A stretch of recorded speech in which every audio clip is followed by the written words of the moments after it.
구약성경 여호수아 20장 7절에서 9절까지인데요.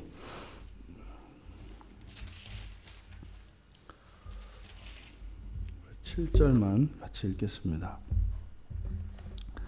이에 그들이 납달리의 산지 갈릴리 게데스와 에브라임 산지의 세겜과 유다 산지의 기럇 아르바 곧 헤브론과. 아멘. 이제 도피성이 요단강 동편과 서편에 동일하게 이제 세 군데씩 지정이 됩니다. 그래서 이 도피성은 레위 사람들의 레위 자손들의 성읍 가운데 이제 지정되는 곳으로서 바로 그 도피성의 그 기능과 역할은 장차 오실 예수 그리스도의 구원 사역의 예표라고 말씀을 드렸습니다. 또한 이 도피성 6개의 도피성은 그 도피성의 이름들, 그 이름의 의미가 그리스도의 사역을 또한 나타내고 있는 것을 보여줍니다. 먼저 요단의 서편에 좁은 의미의 가나안, 요단 서편에 이제 세 개의 성읍이 이제 도피성으로 지정이 되는데, 납달리 지파의 게데스, 그리고 에브라임 지파의 세겜, 그리고 유다 지파의 기럇 아르바, 이제 헤브론이라고 불리게 되는 이 기럇 아르바, 이 세 군데가 이제 요단 서편의 도피성으로 지정이 됩니다.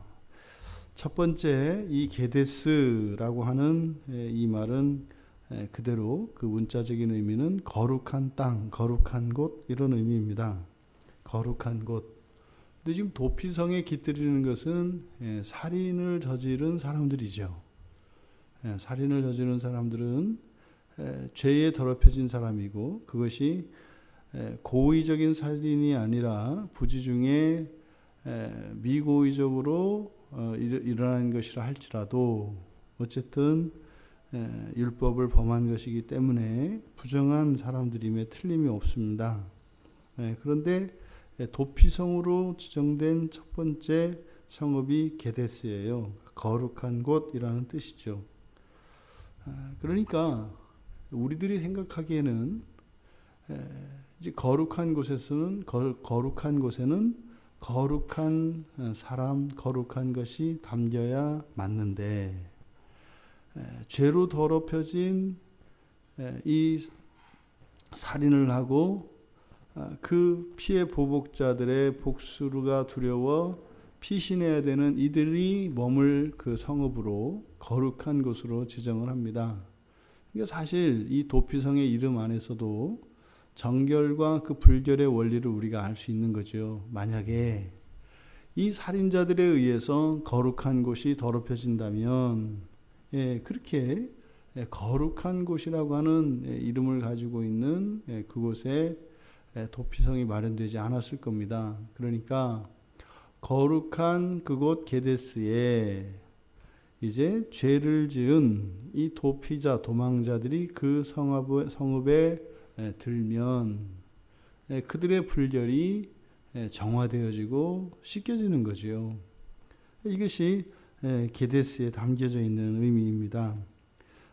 하지만 그래서 이 더럽혀진 이 도피자들, 이들은 반드시 그 안에서만 보호를 받습니다. 그러니까 그들 자체가 완전히 거룩해지거나 완전히 의로워진 것이 아니라 그 안에서만 보호를 받죠. 그 안에서만 그들의 불결이 드러나지 않는다라는 겁니다. 우리가 누리는 구원이 마찬가지입니다. 그리스도 안에서만 누리는 구원입니다. 근데 그리스도 안에 있으면 완전한 의가 우리에게 덧입혀져서 우리들의 죄에도 불구하고 우리는 그리스도로 의인으로 말미암아 완전한 구원에 이르게 됩니다. 그러니까 이 게데스라고 하는 성읍에 깃들인 이 살인자들이 그렇게 보호를 받는 것처럼 우리도 여전히 예수 그리스도를 통해서만 구원에 이를 수 있고 또 예수 그리스도를 통해서 예수 그리스도 안에서만 구원이 유지됩니다. 그러니까 마치 예수를 믿고 나면 이제 구원이라고 하는 강을 건너서 이제는 절대적인 안전 보장 하에 있는 것처럼 착각하기가 쉽습니다. 근데 사실은 우리는 언제나 예수 그리스도 안에 있을 때에라야 그 구원이 유효한 것이고 그 구원에 보장되어진 성경의 모든 약속들이 우리들과 관계 있는 것이다. 여러 가지 질문들이 될 수 있습니다. 그러면 예수를 믿었다가 중간에 예수를 믿지 않으면 구원이 취소된단 말입니까? 만약에 말 그대로 문자적으로 어떤 사람이 예수를 믿었다가 안 믿을 수 있게 된다면 당연히 구원이 없죠. 없는 겁니다. 그러니까 우리들이 이렇게 구원에 대한 이해가 잘못되어져 있는 것이 단지 구원이 어떤 조건에 의해서 조건이 충족되어짐으로써 구원이 우리에게 오는 것처럼 착각하는 수가 있습니다. 구원은 절대적인 하나님의 은혜이고 하나님의 주권입니다. 우리들 개개인의 됨됨이나 우리들 개개인에게 어떠한 이유나 원인이 있지 않습니다. 하나님의 절대 주권입니다. 그러면 하나님의 절대 주권이라고 하는 그것이 우리의 삶 속에서는 어떻게 나타나는가? 우리에 의해서 그 신앙이 있고 없고가 되는 게 아니에요. 어떤 때는 신앙이 있는 것 같았다가 어떤 때는 없는 것 같다. 하나님의 절대 주권은 그런 게 아닙니다. 절대 주권은 불변하고 완전한 보장을 의미하는 것이 아니라 그것에 대한 우리들의 태도를 나타내는 의미도 있다는 거죠. 만약에 하나님의 절대 주권이라면 신앙의 주도권이 우리에게 있지 않아요. 우리가 하고 싶은 대로 하고 또 하기 싫으면 안 하고 이렇게 되는 게 아니죠. 하나님의 절대 주권은 우리들의 어떠함에도 불구하고 절대적으로 지속되고 유지되는 게 하나님의 절대 주권입니다. 그래서 우리가 레이지파에 대한 레이지파 기업에 대해서 살펴보면서 우리에게 주셨던 특별한 하나님의 은혜는 이 절대 주권에 대한 개념 그리고 사실상 오늘날 우리 한국교회 안에 우리 그리스도인들의 가장 근본적이고 보편적인 문제가 바로 하나님의 이 절대 주권 사상에 대한 부재라고 말씀을 드렸습니다. 그러니까 열심히 잘 이렇게 중요한 것이 아니라 우선은 하나님의 절대 주권이 세워져야 돼요. 그러면 절대 주권이 뭐냐? 내가 개입할 수 없는 나의 의지나 나의 형편이나 나의 감정이나 그 무엇도 절대적으로 침범할 수 없는 어떤 영역, 시간, 물질 이런 것들이라고 말씀을 드렸습니다. 대부분 절대 주권이 세워져 있지 않습니다. 심지어 내 목숨을 내어줄 수 있는 것 같았던 사람들의 헌신조차도 그것이 절대 주권 안에서 일어나는 일이 아니라면 의미 없다는 겁니다. 만약에 절대 주권에 의한 것이 아니면 사실은 우리는 언제든지 정반대로 뒤집힐 수 있다라고 하는 사실을 잊어서는 안 됩니다. 우리는 신앙의 여정 속에서 내가 나와 함께 신앙생활을 했던 수많은 사람들 가운데 정말 이해할 수 없는 방식으로 신앙을 버리거나 또 신앙에 반하는 그런 인생으로 돌아서는 경우들을 다 봤습니다. 여러분들도 다 봤을 겁니다. 사실 그럴 때 우리는 궁금합니다. 도대체 왜 이런 일이 일어날까?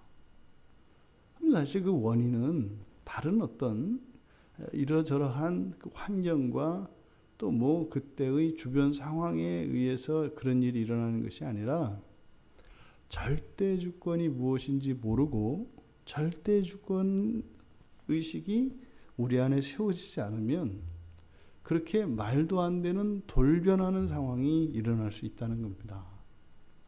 오늘날 교회에 나오지 않는 사람을 가난한 성도라고 하는데 그건 없다 그랬잖아요. 가난한 성도라는 말 자체가 없단 말이에요. 죽은 산 사람들 뭐 이런 말이거든요. 가난한 무슨 말이에요? 안 나간다는 것을 가난한 그러잖아요. 안 나간다 그럼 무슨 말이에요? 죽었다는 뜻이에요. 교회 안 나가요. 그럼 죽었어요. 근데 성도들 산 사람들이라는 거거든요. 죽은 산 사람들 이게 말은 할 수 있죠. 죽은 산 사람들. 근데 문법적으로 맞지 않아요. 어법적으로도 이것은 있을 수가 없는 말이라고요. 안 나가면 죽은 거예요. 성도 아니에요. 현재로는 모르죠. 그 사람이 또 회개하고 돌이킨다면 모르겠습니다만 사실은 우리들이 가지고 있는 이 종말관은 오늘 현재입니다. 오늘 현재 내가 하나님을 예배하는 예배자가 아니라면 죽은 사람이에요. 지금 당장 종말이 온다면 그 사람에겐 구원 없습니다. 그럴 수 있는 게 아니거든요. 하나님을 원망하고 하나님을 떠났어요. 사실 저에게도 이제 과거에 그런 일이 있었습니다만 되게 끔찍한 거죠. 결과적으로는 제가 그 뒤로 돌아와서 신앙을 회복했습니다만 사실은 제가 신앙을 버리고 떠나 있었던 그것을 보통 우리는 침체기라고도 하고 시험기간이고 연단기간이라고도 합니다만 그런 결과론적인 얘기죠. 신앙을 회복하고 나서 돌아보니까 그게 연단기인 거죠. 근데 만약에 그 순간 그 자리에는요. 신앙이 없는 겁니다. 왜요? 이런 일이 왜 일어날까요? 절대 조건이에요. 그러니까 절대로 신앙은 뒤로 퇴보할 수가 없습니다. 신앙은 점점점 성숙하고 점점 더 성장하게 되어 있습니다. 질적으로 그리고 크기나 양적으로도 신앙은 자라게 되어 있어요. 어떤 환경 하에 돼요. 어떤 일이 벌어진다 하더라도 신앙은 그렇게 되어 있습니다. 근데 왜 우리들이 경험하는 신앙의 모습은 그렇게 오르막과 내리막이 있고 정말 하늘에서 땅으로 곤두박질 치는 것 같은 일들이 있고 또 순식간에 땅에서 하늘로 비상하는 것 같은 일이 있을까? 그것은 절대주권과 상관이 없는 우리들의 자의적이고 일방적인 신앙, 마치 짝사랑과 같은 거죠. 짝사랑이 좋은 점이 그거라면서요. 내가 사랑하고 싶은 사람 마음대로 사랑할 수 있고 버리고 싶을 때 마음대로 버릴 수 있어서 좋다면서요. 그게 짝사랑의 유익이랍니다. 상처 안 받고. 왜요? 내가 상처만 주니까. 내가 버리니까. 그래서 짝사랑을 한대요. 짝사랑하는 사람들이. 이게 그건 사랑이 아니잖아요. 더더군다나 하나님을 사랑하는 그것에는 하나님의 절대 조건이 있습니다. 그래서 잘하고 훌륭한 이런 모양새나 이런 것보다 더욱 중요한 것은 나의 어떤 의지나 나의 정서나 나의 어떤 이런 지성이 개입될 수 없는 절대적인 영역이 먼저 세워지는 것. 이게 사실은 신앙의 시작입니다. 우리는 이것이 없는 상태에서 사실은 뭣도 모르고 그냥 뛰어다니고 쫓아다니고 들고 다니고 이렇게 하는 것을 사실은 우리 그동안 훌륭한 신앙이라고 생각을 했죠. 그런데 어떻게 해요? 죽을 것 같은 몸을 이끌고라도 쳐서 복종시키고 나가야 하는 절대 주권이 있어야 돼요. 그러니까 절대적으로 지켜지고 절대적으로 존중되어져야 되는 어떤 시간 그리고 어떤 사건 우리들의 마음 이게 있어야 한다는 거죠. 우리의 각자의 영역에는 믿음의 분량에 따라 하나님과의 사귐의 정도에 따라 이 절대주권의 크기는 매우 다르고 상대적입니다. 그러니까 그 시작이 뭐예요? 주일 예배라고 그랬잖아요. 첫 번째가 주일 예배입니다. 그럼 최소한 한 달에 또는 몇 개월에 아니면 1년에 10년이라도 좋습니다. 그러면 절대주권에 의해서 드려지는 예배가 있어야 되는 거예요. 그건 뭐예요? 정말 어떤 일이 있어도 내 두 다리가 끊겨서 어찌할 수 없어라도 남은 두 팔로 기어서라도 나와야 하는 그 절대 주권 영역이 세워져야 돼요. 그러면요, 그 횟수가 중요한 게 아니라 우선 그게 세워져야 한다고요. 1년에 한 번이다. 그럼 그날은요, 예외가 없는 겁니다. 예외가 없는 겁니다. 심지어는 두 다리 두 팔이 잘려도 예배를 향하여 나의 마음은 흘러가야 하는 것이죠. 이게 절대 주권입니다. 성경은 약속합니다. 그러면 내가 너를 새롭게 하겠다.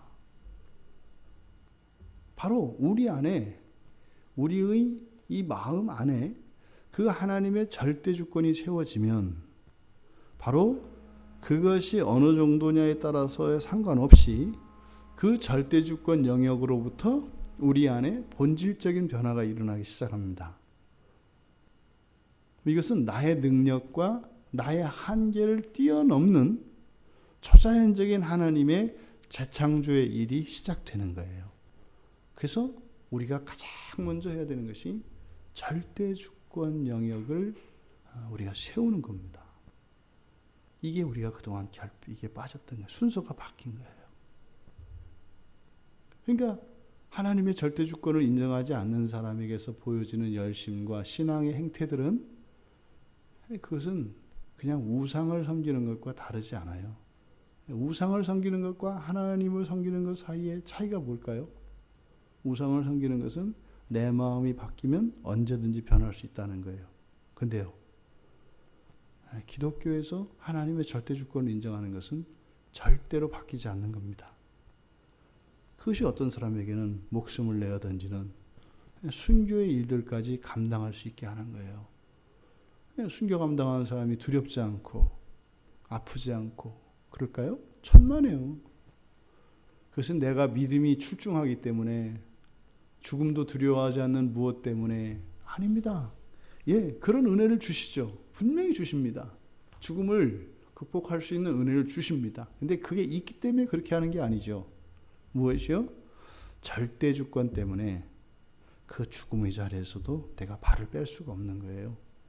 이게 절대 주권입니다. 그래서 우리들의 삶 속에 하나님의 절대 주권이 인정이 되고 그것을 지키기 위해서 살아간다면 반드시 그 사람의 인생에는 보호하시는 하나님의 은혜가 임합니다.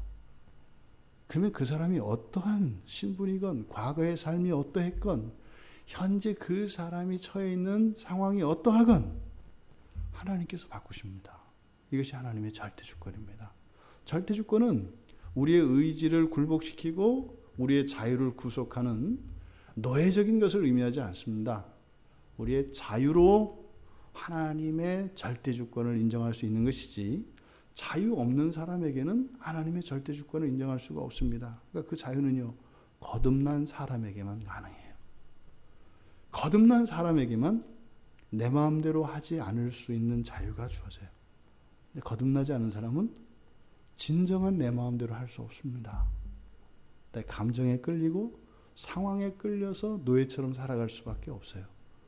나에게 있는 자유로 우리들이 할 수 있는 최초의 일은 나의 자유를 하나님께 돌려드리는 겁니다.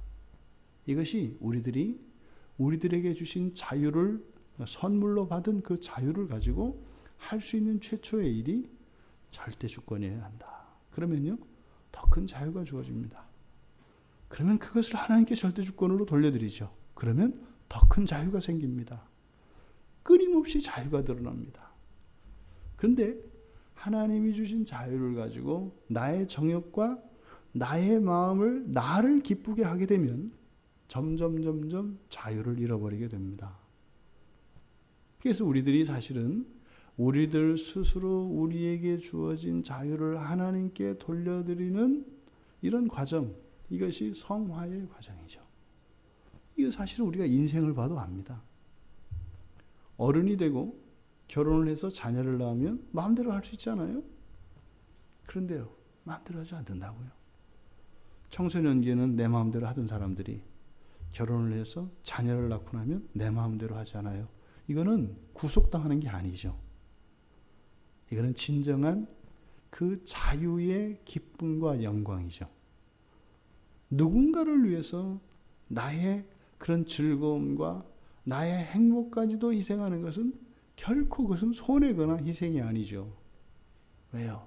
그게 자유의 의미를 알고 자유를 아는 사람들은 그것이 얼마나 영광스럽고 기쁜 것인가를 압니다. 인생 안에서도 마찬가지죠. 어렸을 때는 할 수 없었던 것들을 어른이 되었을 때 할 수 있는 것은 사실은 뭐예요? 그죠. 자유를 기꺼이 내가 사랑하는 그 대상을 위하여 포기할 수 있는 것, 이게 일어나는 거거든요. 그러니까 하나님과의 관계도 마찬가지입니다. 여전히 인생을 살아가는데 나 중심적이고 나의 가치관과 나의 무엇을 위해서 살아가고 있다면 자유가 없는 거죠. 하지만 예수 그리스도를 믿는 자들에게는 반드시 자유가 주어집니다. 그 자유로 우리가 맨 처음 해야 되는 것은 절대 주권입니다.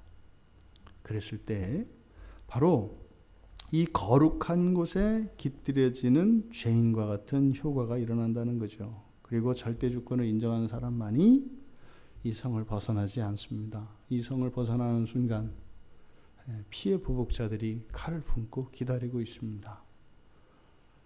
이 성 안에 있는 것은 이 세상의 정체성이 무엇인가를 가르쳐 줍니다. 이 세상에는 거룩한 곳과 거룩하지 않은 곳이 구별되어 있습니다. 우리들이 할 수 있는 일은 거룩한 일이 있고 거룩하지 않은 일이 있습니다. 우리는 우리의 무엇이 우리의 존재의 거룩함 때문에 거룩해지는 것이 아니라 우리가 거룩한 곳에 있음으로 우리가 거룩해지는 것입니다. 스가랴 선지자는 13장 1절에서 바로 이렇게 죄와 더러움을 씻어낼 수 있는 샘이 열렸다 이렇게 얘기를 해요. 그러니까 바로 예수 그리스도는 우리의 모든 불죄를 씻어낼 수 있는 샘이죠. 반석에서 터트려서 나오는 그 생명수가 우리의 죄와 우리의 더러움을 씻어내죠. 두 번째, 이제 에브라임 산지에서 지정된 도피성은 세겜입니다. 이 세겜이라고 하는 말은 사람의 어깨, 이 어깨라는 말에서 파생된 말이에요. 그래서 이 세겜은 산마루 또는 좀 크게는 산맥이라는 의미로 이제 우리가 이해할 수 있습니다.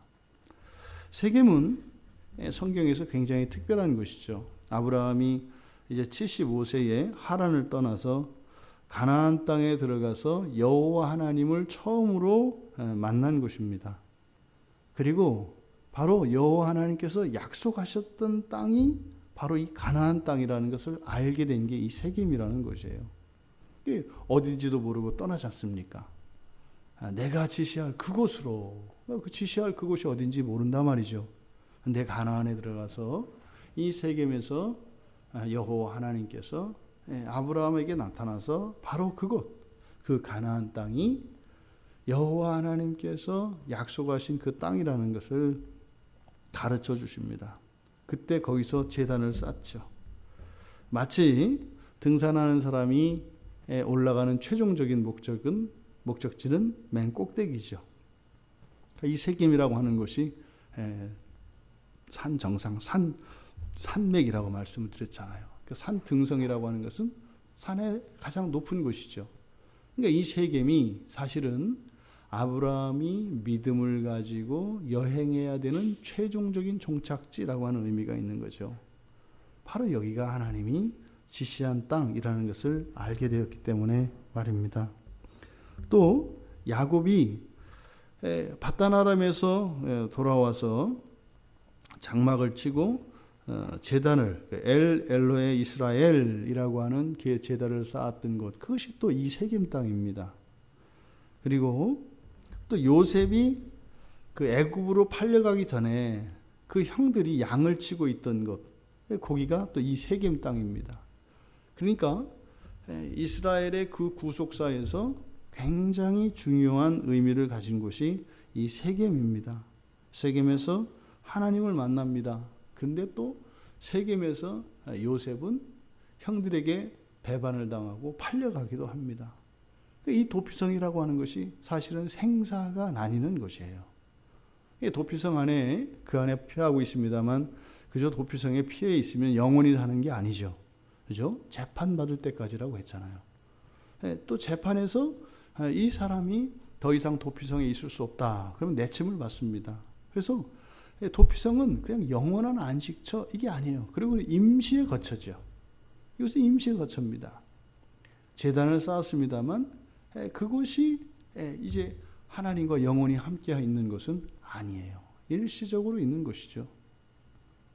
우리가 이 세상을 살면서 우리들이 지금 예배를 드리는 이 예배당, 이것도 거룩한 곳이죠. 분명히 거룩한 곳입니다. 그리고 예배당이죠.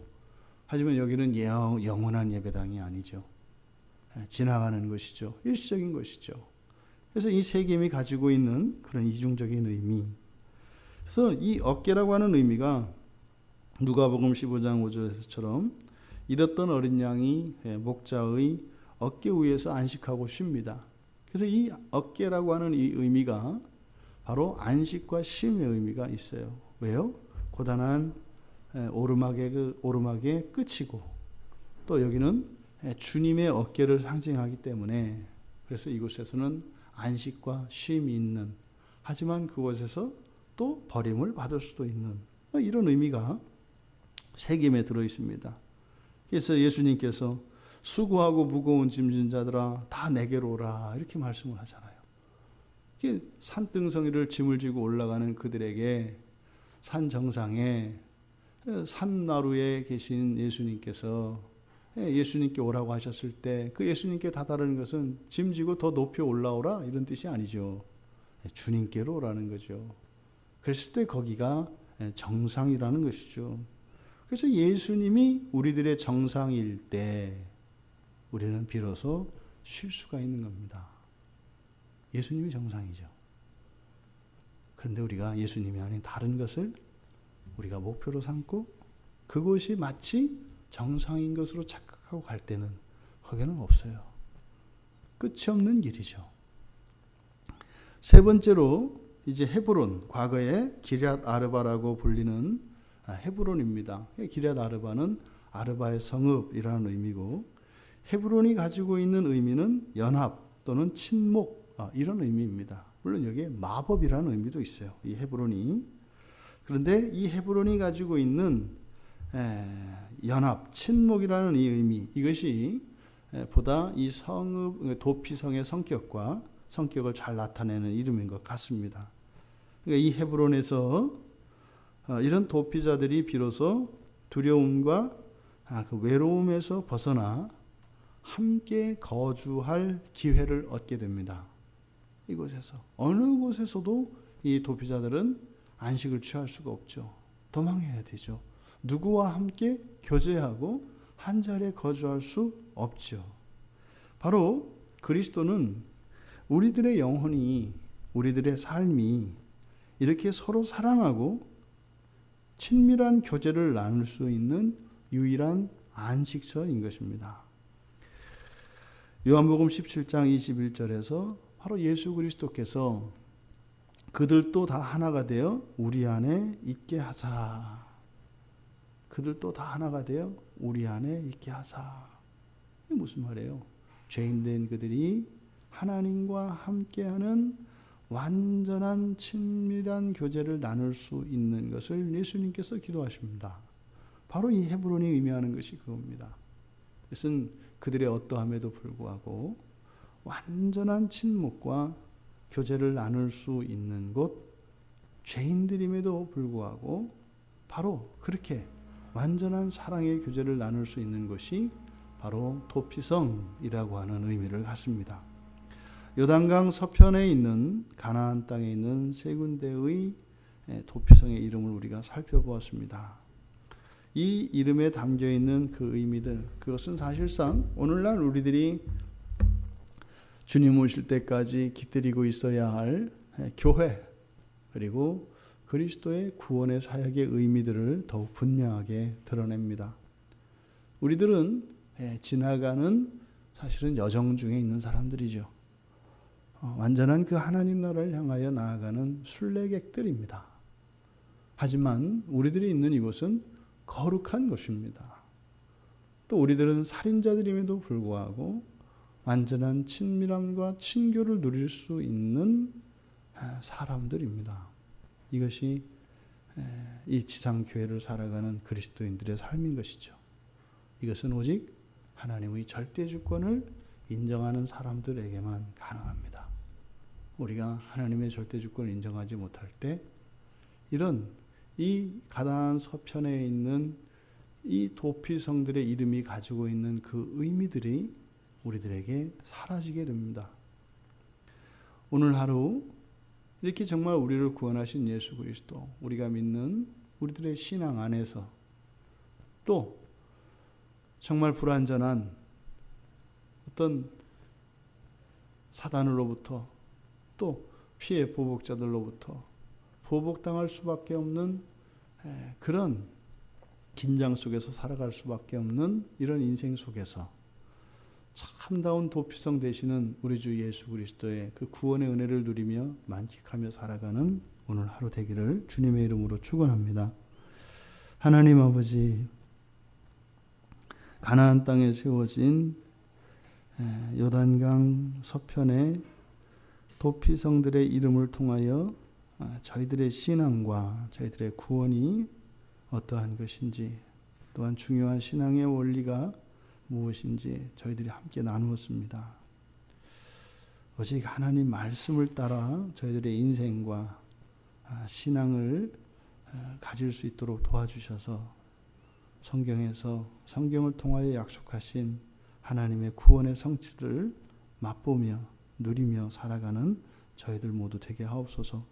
감사하며 예수님의 이름으로 기도하옵나이다. 아멘.